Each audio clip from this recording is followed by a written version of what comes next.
नमस्कार साथियों, स्वागत है आप सभी का अंकित इंस्पायर इंडिया पर। मैं हूं अंकित अवस्थी। आप है मेरे साथ में जियो पॉलिटिक्स के अंदर भारत को लेकर झगड़ते दो महाशक्तियों की चर्चा करने के लिए। भारत को लेकर झगड़ा कैसे है, यह आज के सेशन में हम आपको समझा देंगे। किस तरह से भारत को अमेरिका ने यह समझा कि अगर शांति लानी है तो भारत के ऊपर दबाव डालकर आ सकती है। अगर रशिया यूक्रेन के बीच में युद्ध रुकवाना है तो भारत के ऊपर सैंक्शन लगाकर लाया जा सकता है। रशिया यूक्रेन के अंदर सबसे ज्यादा शांति का मसला भारत पर लगे प्रतिबंधों से ही होकर निकलेगा। इस बात को संभवतः पुतिन ने यह कहते हुए समझा दिया था अलास्का मीटिंग में कि ठीक है, आपने सैंक्शंस की बात करी, टैरिफ की बात करी, लो मैं आपसे मिलने चला आया। लेकिन पुतिन जब पहुंचे तो अमेरिका को उम्मीदें जगी। इसी के चलते नाटो कंट्रीज और यूरोपियन यूनियन के बड़े सारे देश अमेरिका जेलेंस्की को लेकर पहुंचे और उन्हें लगा कि ट्रंप शायद अब पुतिन और जेलेंस्की के बीच में बातचीत करा ही देंगे। लेकिन हाथ कुछ नहीं लगा। पुतिन ने साफ कर दिया है कि अभी कोई मीटिंग प्रस्तावित नहीं है। आज के सेशन में विस्तार से चर्चा करेंगे कि आफ्टर ऑल बात फैल कहां गई। हेडलाइन ऐसी क्यों बन गई कि नो मीटिंग प्लान्ड। क्या ट्रंप फेल हो गए?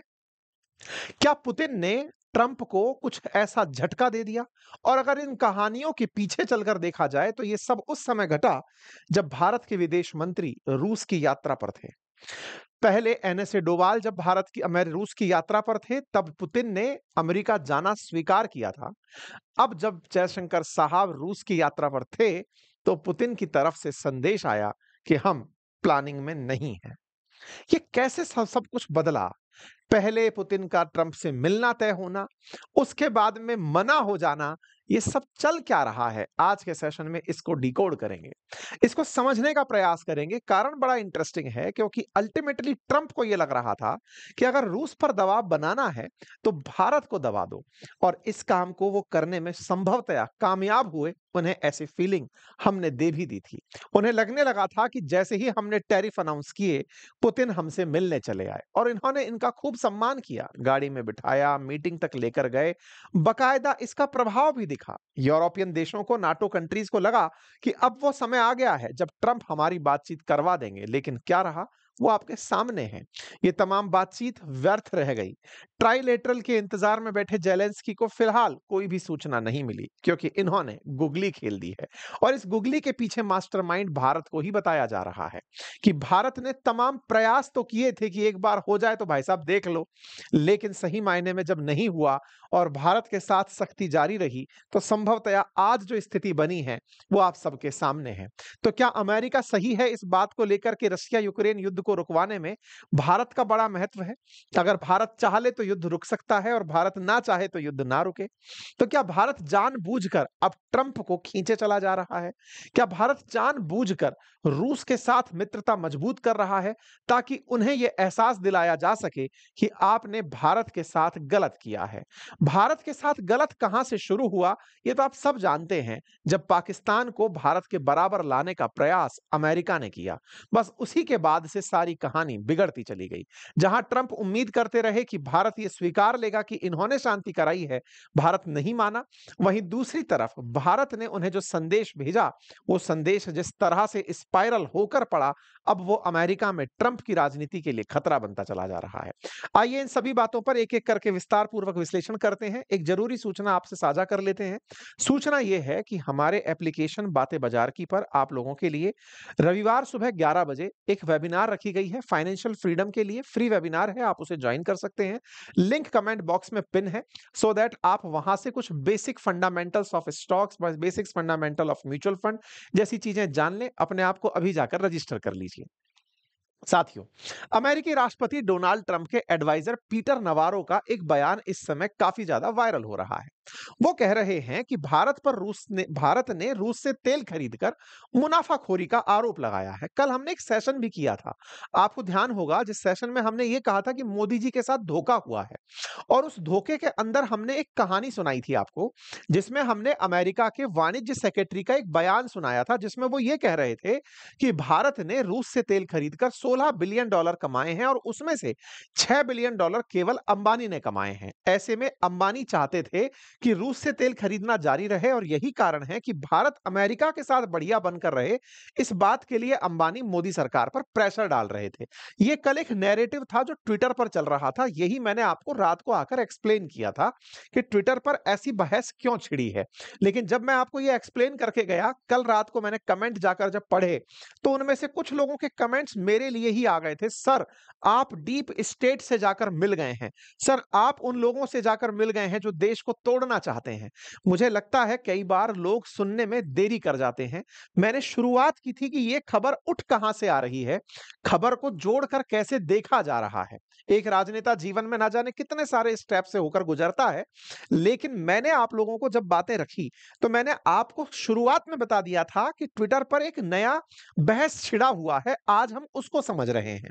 लेकिन कंक्लूड करते-करते लोगों ने मुझसे सवाल कर लिए कि नहीं, नहीं, नहीं, नहीं, नहीं। अभी कुछ लोगों ने तो ये तक बयान दे दिया, आप इज़राइल जाकर आए हैं, इज़राइल में अमेरिका है, अमेरिका वालों ने शायद आपको पैसे दे दिए हैं, आप भारत के विरोध में। यार, कितना जबरदस्त तरीके से भारत के विद्वान लोगों ने अंतर्राष्ट्रीय संबंधों को चुटकी भर में समझ लिया है।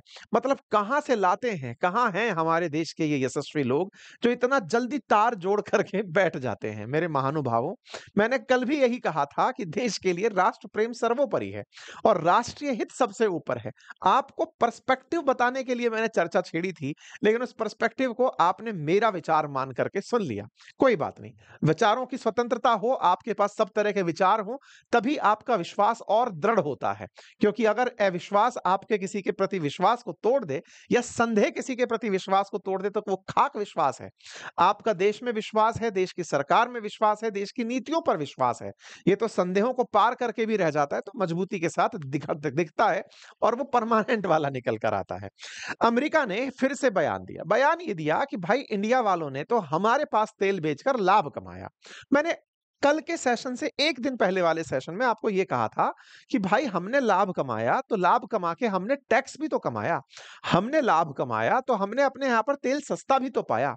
हमने लाभ कमाया तो हमने आपको माल बेचा, आपने हम पर टैरिफ लगाकर मुनाफाखोरी रोकने के लिए, एक आदमी को दंडित करने के लिए आपने लाखों लोगों के रोजगार पर संकट डालने का विचार कैसे कर लिया? क्या आप लोग मानते हैं, हमने अमेरिका से कल संवाद जब आपके सामने रखा था, कि भैया क्या आप लोग ये मानते हैं कि इंडिया आपके सामने गुलाम बनकर चल रहा है, नव उपनिवेशवाद के दौर में जी रहा है?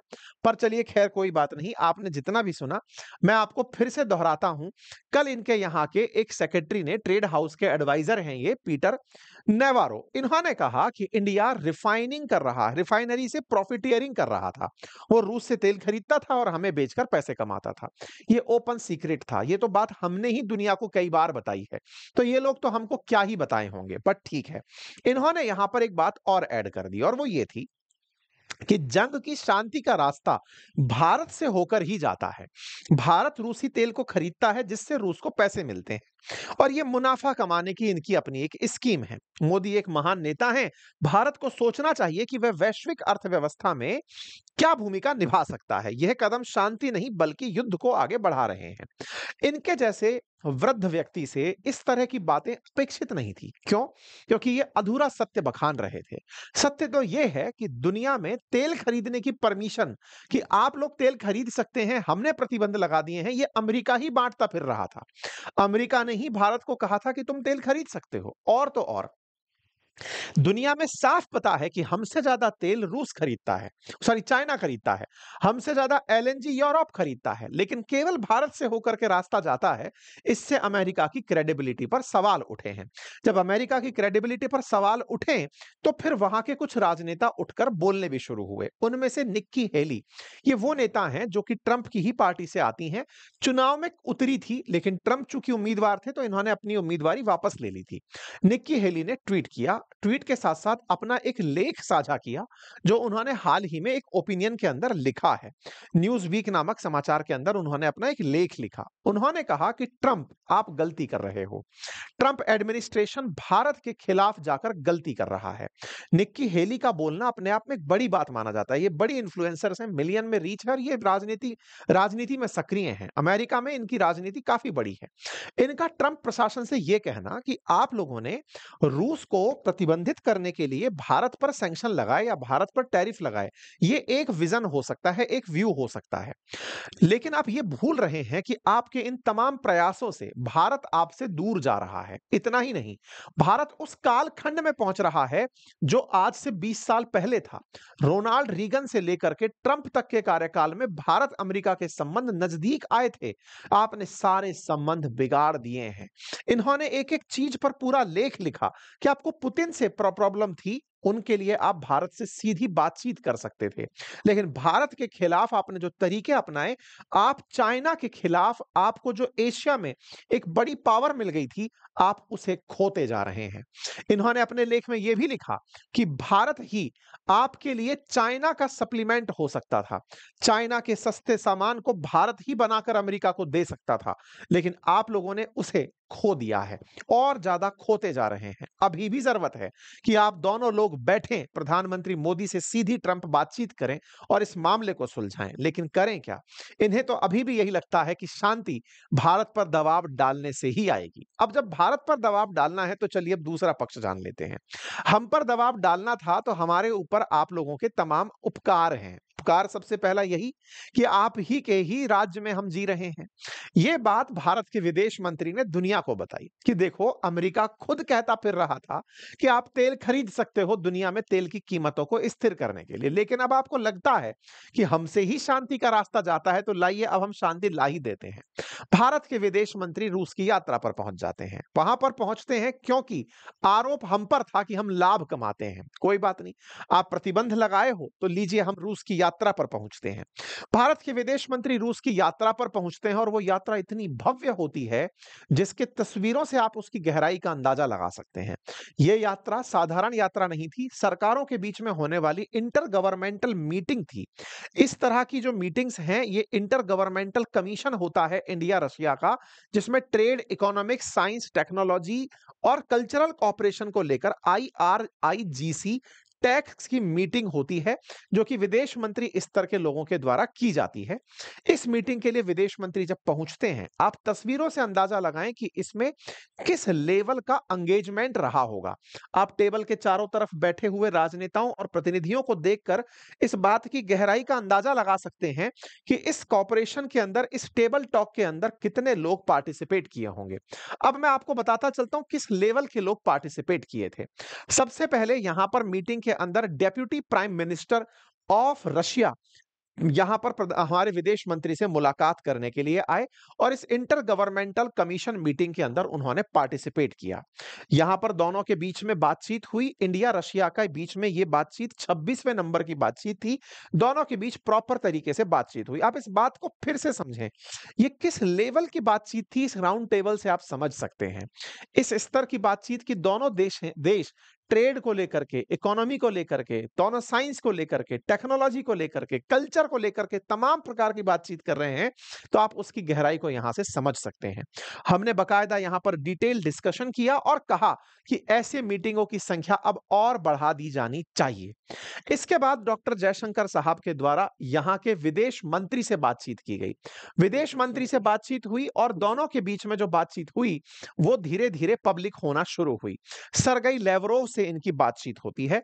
वो बातचीत में बाद में निकल कर आता है कि हम लोग मिलकर के और ज्यादा अच्छे से गुड ट्रेडिशंस को आगे बढ़ाएंगे, हम मिलिट्री कॉपरेशन में आगे जाएंगे और हम चाहेंगे कि हम जो इतिहास लेकर चल रहे हैं वो आगे और मजबूती से चले। साथ में पुतिन इस साल के अंत में भारत की यात्रा पर होंगे। दोनों ने अपने एम्बिशन, यानी कि दोनों के जो ख्वाब हैं वो साझा हैं। दोनों एक तरह से दुनिया को देखते हैं और उस तरीके को इन्होंने यहां पर साझा किया और कहा कि हम अपने इकोनॉमिक लिंकेजेस को और डीपन करने का प्रयास करेंगे।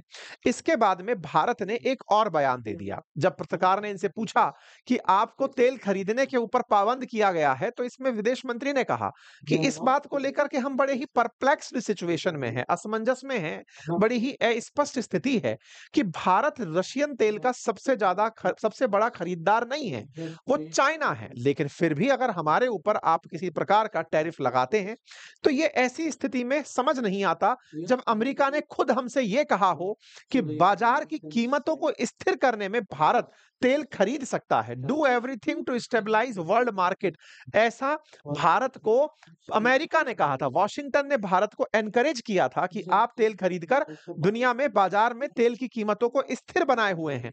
फिर भी अगर हमारे साथ ऐसा कर रहे हैं तो ये हमारी समझ से परे है। चलिए, इसका मतलब भारत ने रूस में बैठकर भी यह संदेश दिया कि अमेरिका, जो अमेरिका के अंदर बैठकर अमेरिकी नेता ही ट्रंप को दे रहे हैं कि आप ये सही नहीं कर रहे हो, भारत ने रूस पहुंचकर भी यही संदेश दिया कि आपने ही पहले कहा था तेल खरीद सकते हो, अब आप हम पर इस तरह का प्रतिबंध लगा करके दुनिया में अपनी साख को बट्टे लगा रहे हो। कोई बात नहीं, भारत ने साफ कहा कि हम लोग आगे भी काम करते रहेंगे, और इतना ही नहीं, आने वाले समय में नॉर्थ सी वाले रास्ते से भी हम ट्रांसपोर्टेशन को आगे बढ़ाकर लेकर आएंगे।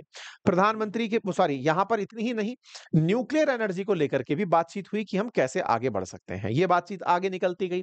फिर ये सारी चीजें निश्चित ही ट्रंप प्रशासन के लिए चिंता का विषय थी। चिंता और तब बढ़ गई जब एस जयशंकर साहब से खुद पुतिन मुलाकात कर लिए, और यह मुलाकात बिल्कुल वैसे ही जैसे कभी थोड़े दिन पहले एनएसए डोभाल साहब की पुतिन से मुलाकात थी, बिल्कुल वैसे ही जयशंकर साहब की यहां मुलाकात थी। लेकिन इस बार टेबल के उस पार सरगेई लेवरोव भी बैठे थे, तो डेप्यूटी प्राइम मिनिस्टर भी बैठे थे। कुल मिलाकर के इनकी जिन लोगों से अलग अलग बातचीत हुई थी, अब वो सब एक साथ एक टेबल पर बैठकर बातचीत कर रहे थे। पुतिन का भारत के विदेश मंत्री से इस गर्मजोशी से मिलना और इस मुलाकात में, जो कि विदेश मंत्री स्तर की थी, इस तरह से बातचीत को आगे बढ़ाना फिर से एक हिंट विश्व को दे रहा था कि रूस के लिए भारत कितना खास है। और यह विश्व जानता है, अमेरिका खुद मानता है कि यह निश्चित ही भारत इनके लिए खास है। इसीलिए भारत पर दबाव डाला जाता है ताकि भारत जाकर के पुतिन से कहे कि भैया शांति क्यों नहीं कर लेते हो। लेकिन इनको यह संदेश देकर भारत ने स्पष्ट कर दिया कि अगर आपको लगता है कि आप हम पर प्रतिबंध लगाकर हमसे पुतिन के खिलाफ बयानबाजी करवा लोगे, हमारे रिश्ते तोड़वा दोगे, यह आपकी गलतफहमी है। आपको ऐसे ही हमारे साथ चलना है तो ठीक है, अदरवाइज हम आपके साथ नहीं होंगे। ये सब बातें खत्म हुई ही थी, इतनी देर में सरगेई लेवरोव बाहर आते हैं और साफ कहते हैं कि भाई साहब, जेलेंस्की से किसी भी मुद्दे पर हमारी बातचीत नहीं बनी है। There is no meeting plan between Putin and Zelensky. Lavrov का यह बयान ऐसे समय पर आया जब पुतिन से इनकी जयशंकर साहब से इनकी मुलाकात हुई ही थी। आपको याद होगा, डोभाल साहब की मुलाकात के बाद ट्रंप और पुतिन का मिलना एक बड़ी खबर बना था, और जयशंकर साहब के मिलने के बाद इनकी तरफ से यह बयान आना कि पुतिन और जेलेंस्की के बीच में कोई बातचीत की चर्चा नहीं है। और साथ में यह भी कहा कि पुतिन तो रेडी है जेलेंस्की से मिलने के लिए, लेकिन एजेंडा तो तैयार हो कि समिट का एजेंडा क्या है। ऐसा क्यों कहा जा रहा था? क्योंकि असल मायने में ट्रंप चाहते थे कि वो जेलेंस्की से बात करके एक एजेंडा सेट कर लेंगे कि आओ अब इस बात पर चर्चा करते हैं। कौन सी बात? मैंने पहले भी कहा था कि पुतिन को यूक्रेन का एक हिस्सा दे दो, और यूक्रेन को नाटो या ईयू में मेंबरशिप दे दो, और सिक्योरिटी गारंटी दे दो।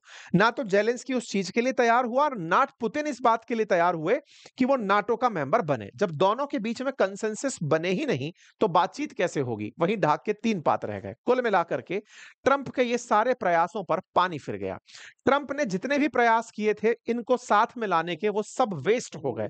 और ट्रंप की ये खुन्नस साफ दिख रही है कि वो इस युद्ध को कैसे रुकवाएं। उन्होंने भारत के साथ तो दुश्मनी ले ही ली है, भारत के साथ उनके जो पुराने संबंध हैं उनको उन्होंने किनारे पर रख ही दिया है, हाशिए पर रख ही दिया है। और तो और अब उन्होंने भारत और रूस को ज्यादा नजदीक ला दिया है। भारत की विदेश नीति में अब हम और ज्यादा तेजी से रूस और चाइना के नजदीक बढ़ रहे हैं।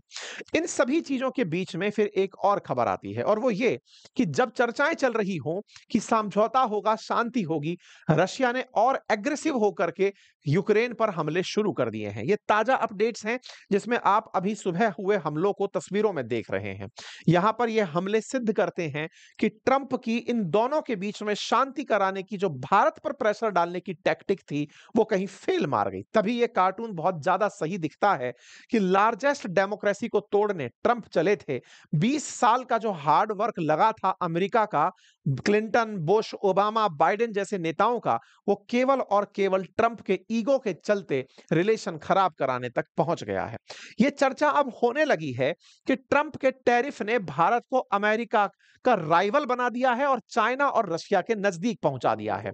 चर्चाएं अब बड़े स्केल पर होने लगी हैं कि आने वाले समय में ये ट्राइका, ये तीनों लोगों का एक समूह जिसमें भारत, रूस और चाइना होंगे, ये अमेरिका के लिए एक बड़ी मुसीबत बनेंगे। आपको याद होगा अमेरिका में जब ट्रंप का पुराना प्रशासन था, उस समय पर उनके एक एनएसए हुआ करते थे, वॉल्टन।